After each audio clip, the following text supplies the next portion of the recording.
అందరికీ నమస్కారము. ఇంకా ఇలా చేసిన కర్రీ జ్యూసీగా చాలా టేస్టీగా ఉంటుంది. టేస్ట్ చేసేద్దాం.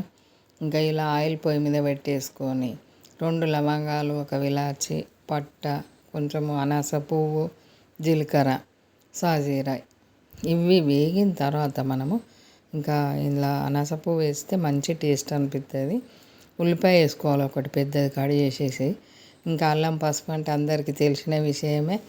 ఇలా అల్లం పసుపు వేగిన తర్వాత మనము టమాటాలు కర్రీ ఎంత జ్యూస్ కావాలి అనేది చూసి హాఫ్ కేజీ మనము అలా చూసి వేసేసుకోవచ్చు. మేమైతే హాఫ్ కేజీ టమాటా వేసాము. ఇలా ఉడికేటప్పుడు మనము మంచిగా రెండుగా కారము, సాల్ట్ వేసేసుకోవాలి. చప్పడి తినేవాళ్ళు కొంచెం తగ్గించి ఉప్పు తగ్గించి వేసుకుంటే సరిపోతుంది. ఇది ఎంబటే కర్రీ అయిపోతుంది. కాబట్టి పాత రోజులలోనైతే ఇలాంటి కర్రీ వండారంటే ఎంతమంది పిల్లలు ఉన్నా కానీ అందరికీ సమానంగా కర్రీ వచ్చేలాగా చూసి వండేవాళ్ళు. ఇప్పుడు అట్లా కాదు కదా.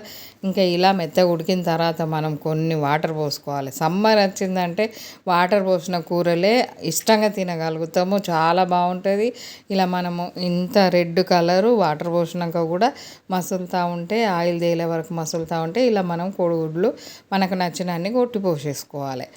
ఇలా అందరికీ మనకు అసలు ఎగ్గు రాలేదు అనే సమస్య ఉండదు. ఇలా కొట్టిపోసినాం అంటే మంచిగా అలా పొంగుతాయి కోడిగుడ్లు. అయితే అలా మసులుతూ ఉంటే కొట్టిపోతాయి, పూరి పొంగినట్టే పొంగుతాయి. మనం ఒక కోడిగుడ్డు పోసినాక ఇంకా కొంచెం టైం ఇచ్చి పోసుకుంటే అన్నీ పొంగుతాయి. అసలు మనకు టమాటా, ఉల్లిపాయ కనబడనంత ఎగ్గే కనబడుతూ ఉంటుంది కర్రీలో.